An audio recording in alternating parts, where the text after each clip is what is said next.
Hello gardening friends, it is September and it's time for our September garden tour. The two things that I'm most excited about this month to show you are my moringa and my Egyptian spinach. So let's get down to the garden and we'll see what's growing. Today on Organic Gardening in North Carolina.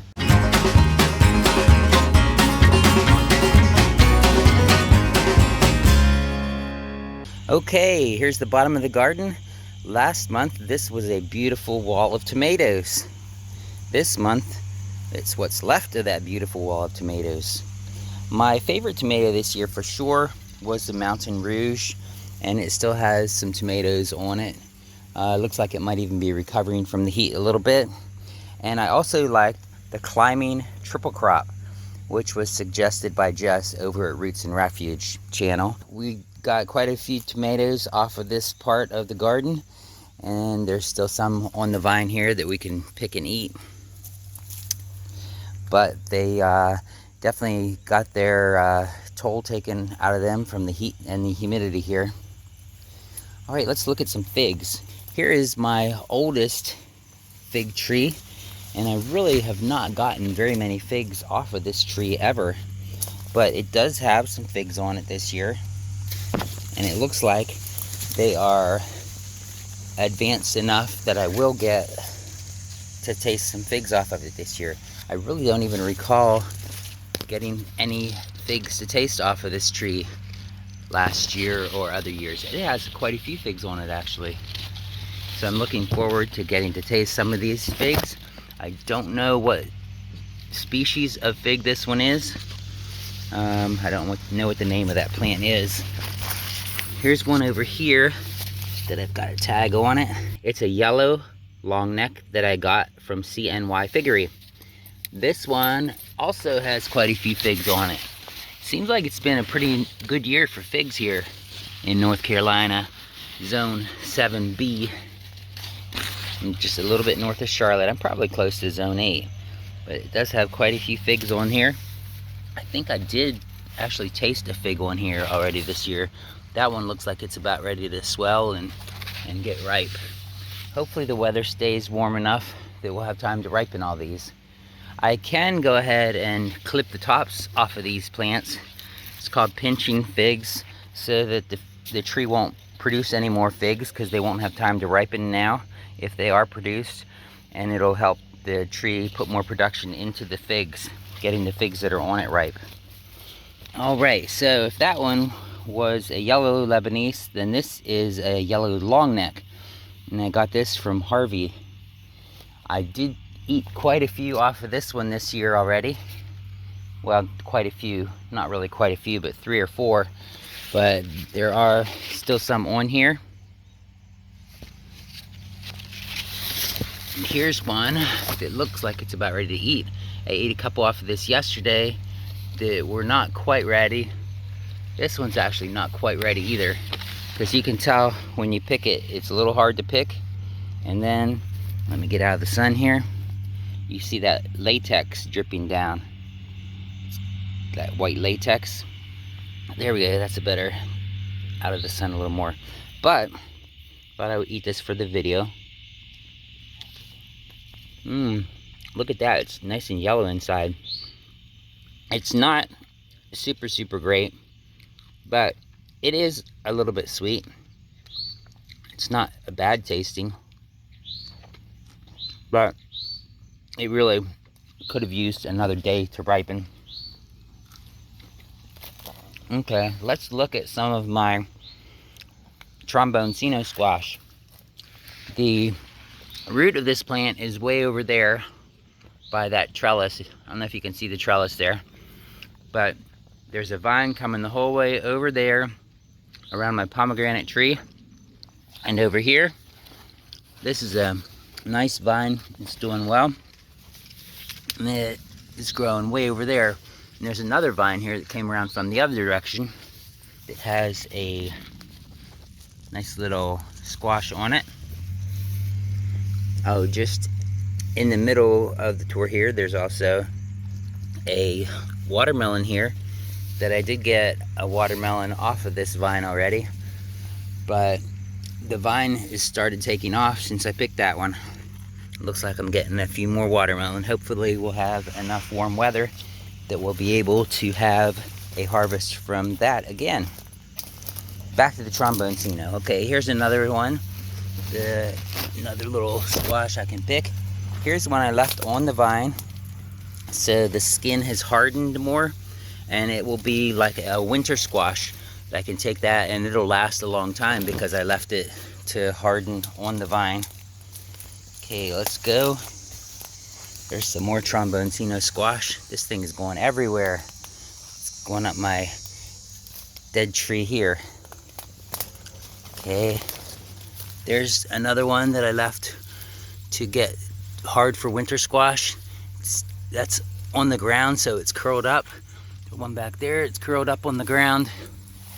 One over here is curled up on the ground too. This one really went around in a circle. It's pretty cool. Okay, there are some other squashes here too. There's one on the other side of the corn over there. You can see it right there. My corn, I really didn't take great care of, and it seems like it didn't really produce full ears. Probably it wasn't getting quite enough sun back here in this corner. It's getting a lot of sun right now, but a lot of the day it's not getting sun. But there are some blue hoppy corn over there that you let that get hard, and then you can grind it for cornmeal for making things.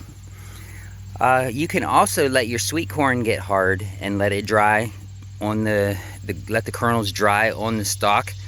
And when they're totally dry, you can shell them as if you're making popcorn, and you can pop it like popcorn. It's not going to make the white kernel, but it will pop, and we called it parched corn when I was growing up. And it has like a nice crunchy little, it's crunchy. Not, like I said, not puffy like the regular popcorn, but it's crunchy, and you salt it, and it tastes pretty good. It's nice to have for a wintertime snack. All right, let me get over on the other side of the garden. I want to show you that spider that's on the vine over there. Okay, look at these cool things you see in the garden. I think this is called a garden spider. Look how huge that is. Maybe it's hard to see how huge it is, but I don't really want to put my hand behind it and disturb it. It's amazing the things that you can see in the garden. Here is a JH Adriatic, and you can also tell if they're ripe if the bugs are all over them. Look at all those ants on there. There we go. Blew the ants off. Look at the how ripe that one is. That's beautiful. That one has a nice flavor. JH Adriatic is one of my favorites. That's good. And this JH Adriatic has tons and tons of figs all over it. It's amazing how well this tree is doing. Look at all those figs. Oh yeah. Well, let's go ahead and get to the stars of the month, which would be my moringa trees and my Egyptian spinach. Here's one of my moringa trees.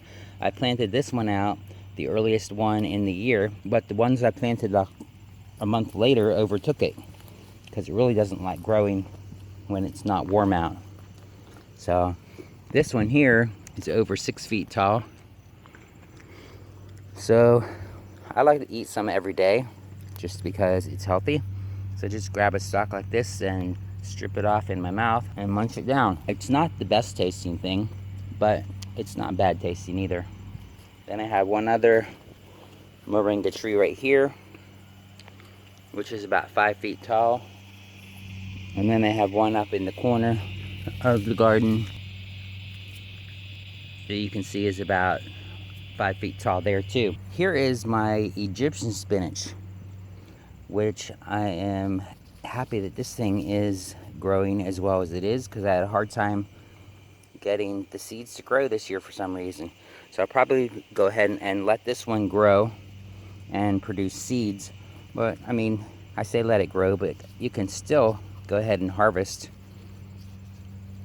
I like to harvest some leaves to eat. This one really doesn't have much of a taste at all, bad or good. But it's supposed to be very nutritious as well. Let's go ahead and look at some of our peppers. This is a pepper, which is, I think, a Corno de Toro, and I put one in my grandson's lunchbox this week, and he said it was hot. He thought it was a jalapeno. So I think this may just have cross-pollinated a little bit to give it some heat. There's actually quite a few peppers on that one. I need to plant my peppers in a little bit better spot this year, I think. I don't think they're getting quite enough sun back here because they're sort of tall and spindly. My peppers always seem to produce more at the end of the season. I guess when it cools down, they start taking off. There's a chilies.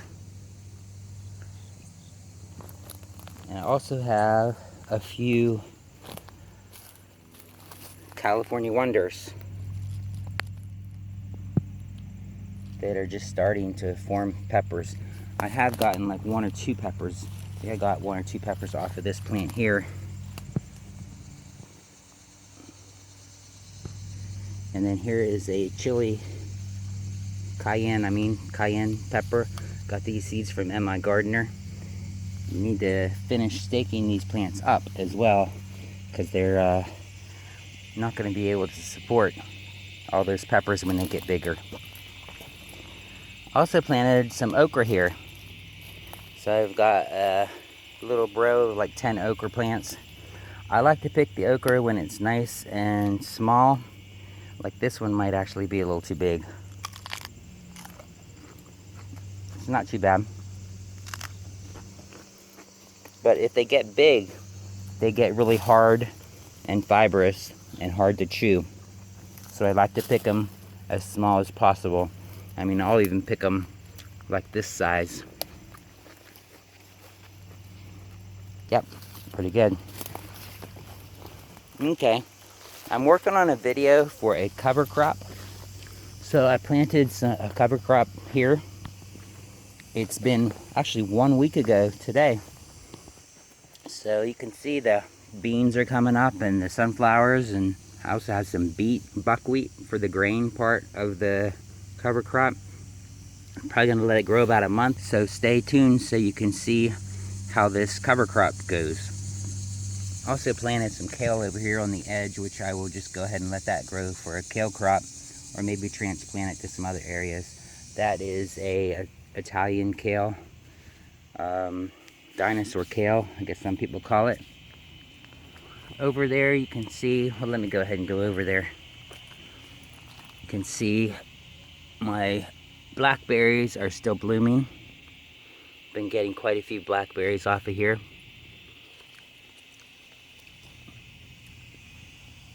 Enough to eat every day anyways. See, here's another one. Oh yeah. I love those blackberries. And down on the top of the garden here, here's a little closer view of that moringa tree. And then my Malabar spinach is growing on the fence over there. And I have a few tomatoes that I let just grow on the ground here. Didn't stake them up. So we have some tomatoes coming there.